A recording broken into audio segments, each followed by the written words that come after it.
사회복지사 자격증 취득 이런 이유로 고민 중이시라고요? 이론부터 실습까지 한 번에 알려드릴 수 있도록 하겠습니다. 안녕하세요, 학점문제 지우멘토입니다. 오늘은 네 번째 전공 소개로 사회복지학 과정에 대해 들고 와봤어요. 사실 학위 기준을 갖추는 과정에 대해서는 대부분 알고 계실 것 같아서 오늘은 해당 전공으로 취득 가능한 사회복지사 과정에 대한 설명을 하나하나 알려드리려고 하는데요. 평소 관심이 있었는데 고민되어 미루셨던 분들은 이번 영상 통해 도전해보시면 좋을 것 같습니다. 사회복지사 자격증은 보건복지부에서 주관하고 있는 국가 자격증으로 그만큼 사회복지 현장에서 가장 많이 활용되는 기본 자격인데요. 2급과 1급으로 급수가 나뉘고 있고 취득 후에는 주로 아동, 노인, 장애인 다문화 과정 등 다양한 사회적 취약계층을 대상으로 상담과 지원을 제공하고 복지 서비스를 연계하는 전문적인 일을 합니다. 이때 2급은 진입료, 1급은 경력을 쌓아 전문성을 인정받는 단계라고 보시면 됩니다. 그래서 보통 2030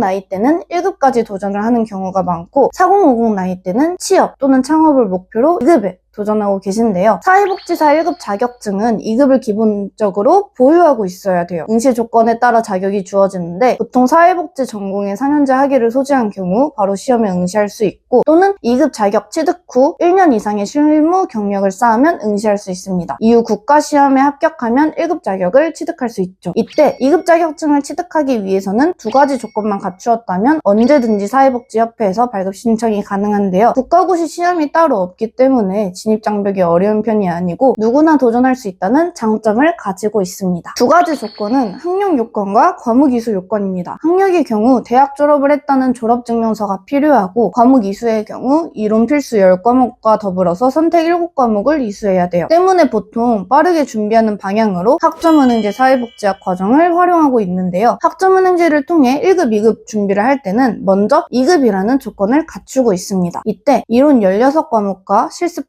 1과목을 이수하며 조건을 갖추고 있어요. 대학을 졸업한 경우라면 위와 같이 과목 이수 조건만 갖추시면 되시고 최종 학력이 고등학교 졸업인 경우라면 과목 이수와 더불어 학위 기준도 갖추며 총 27과목을 듣고 있는데요. 그렇다면 수업을 어느 교육원에서 들어야 될까요? 학점은행제 사회복지학 교육원을 선택할 때 가장 먼저 확인할 부분은 교육부 평가 인정 여부입니다. 이후 이론과 실습 과정을 들을 교육원을 선택하게 되는데 이론 과정은 온라인으로 진행이 되어서 시공간 제약이 거의 없지만 실습 과정은 지역에 맞춰 진행을 해야 되기 때문에 지역 기반으로 교육원을 선택하시는 것이 유리합니다. 많은 분들이 본인 지역에 교육원이 있는지 잘 모르고 검색하다가 광고에 속아 제자리 걸음을 하는 경우도 많으신데요. 저 지우멘토와 같이 1:1 맞춤 설계를 도와주는 교육원도 있기 때문에 본인의 최종 학력, 지역 상황에 맞는 최적의 교육원 선택이 가능합니다. 학점은행제 사회복지학 교육원을 선택하고 나면 비용 면에서 두 번째 고민을 하시는 분들이 많으실 거예요. 학점은행제 사회복지학 과정은 교육원마다 과목당 수강료가 크게 다를 수 있습니다. 어떤 곳은 과목당 3만원 정도로 저렴하게 볼 수 있지만 어떤 곳은 15만원 이상인 경우도 있죠. 이 차이는 단순히 강사비나 인건비 차이뿐만 아니라 수강 과정에서 제공하는 지원 정도에 따라 발생합니다. 학점은행제 과정은 대학과 달리 행정 절차, 출석, 토론, 과제, 시험 등을 스스로 진행해야 되기 때문에 복잡한 부분이 많은데요. 즉 어떤 교육원은 과제나 토론에서 충분한 도움을 제공해 성적 수료 기준을 더 쉽게 맞출 수 있도록 하고 어떤 교육원은 출석 관리 제출 방식에서 효율적으로 지원해 시간을 절약할 수 있게 합니다. 따라서 비용만 보고 선택하기보다는 자신에게 맞는 지원과 편의성을 제공하는 교육원을 선택하는 것이 가장 합리적입니다. 사실 이런 부분도 상황에 맞춰 어떤 교육원에서 어떤 방식으로 진행하는지는 직접적인 상담을 통해 이루어지기 때문에 더보기에 상담 요청을 통해 문의 주시면 교육원 선택부터 어떤 교육원에서 듣는 것이 유리하신지를 맞춰 도움을 드릴 수 있도록 할게요. 교육원 선택과 비용을 확인하고 과정을 진행하면 사실 가장 고민되는 부분은 실습이실 것 같아요. 직장을 다니시면서 시간을 내야 되고 과정이 어렵지 않을까 하는 부담감도 있을 텐데요. 사회복지 현장 실습을 간단히 요약하면 교육원마다 세부 기준은 조금씩 다르지만 실습 인정 기간 내 160시간을 채워야 한다는 점은 공통입니다. 여기에 주마다 올라오는 온라인 강의를 챙겨야 되고 OT, 중간평가, 최종평가 등 총 3번의 세미나에 참석해야 수료 기준을 충족할 수 있습니다. 사실 이렇게만 보면 과정이 어렵고 부담스럽게 느껴지실 수 있을 텐데 실습은 단순히 시간 채우기가 아니라 현장에서 직접 경험하고 경험하며 사회복지사로서 필요한 실무 감각과 문제 해결 능력을 배우는 중요한 과정입니다. 이 시간을 통해 배운 경험이 향후 취업이나 현장 적응에 큰 도움이 되기 때문에 어렵더라도 꼭 챙겨야 하는 이유가 됩니다. 이때 저와 같은 전문 담당자가 지역과 상황에 맞춰 신청 가능한 교육원과 실습 기간 리스트를 정리해 제공해 드리기 때문에 기관 선정과 과정 진행을 한층 수월하게 할 수 있습니다. 그래서 부담 없이 계획을 세우고 시작해 보라고 말씀을 드리고 싶어요. 이렇게 오늘은 전공 소개 네 번째로 학점은행제 사회복지학 과정에 대해 설명 도와드리면서 자격증 취득하는 방법에 대해 설명을 도와드렸는데요. 사실 자격증 취득 기준 자체는 누구나 이해할 수 있는 내용이지만 진짜 중요한 건 이 과정을 어떻게 진행하느냐입니다. 교육원 선택, 과정 플래너에 맞춤 설계, 실습 진행 방식, 비용 투자까지 모든 과정이 향후 실무 역량과 현장 적응에 직접 연결되기 때문에 조금 고민이 되는 부분이 있더라도 내 상황에 맞춰 충분히 투자할 가치가 있구나라는 것을 알고 시작하시면 좋을 것 같아요. 제가 안내드리는 과정은 단순히 학점을 채우는 것을 넘어 사회복지사로서 현장에서 바로 활용 가능한 전문성을 갖추는 길이기 때문에 저를 믿고 차근차근 따라가시면 충분히 성취하실 수 있을 거라고 생각합니다. 영상에 나온 내용 외에 추가적으로 궁금한 내용이 있으시다면 댓글 또는 상담 링크 통해 편하게 문의 주시고요. 오늘도 좋아요, 알림 설정 잊지 말고 부탁드릴게요. 다음 주에 또 다른 전공 소개로 찾아오겠습니다. 감사합니다.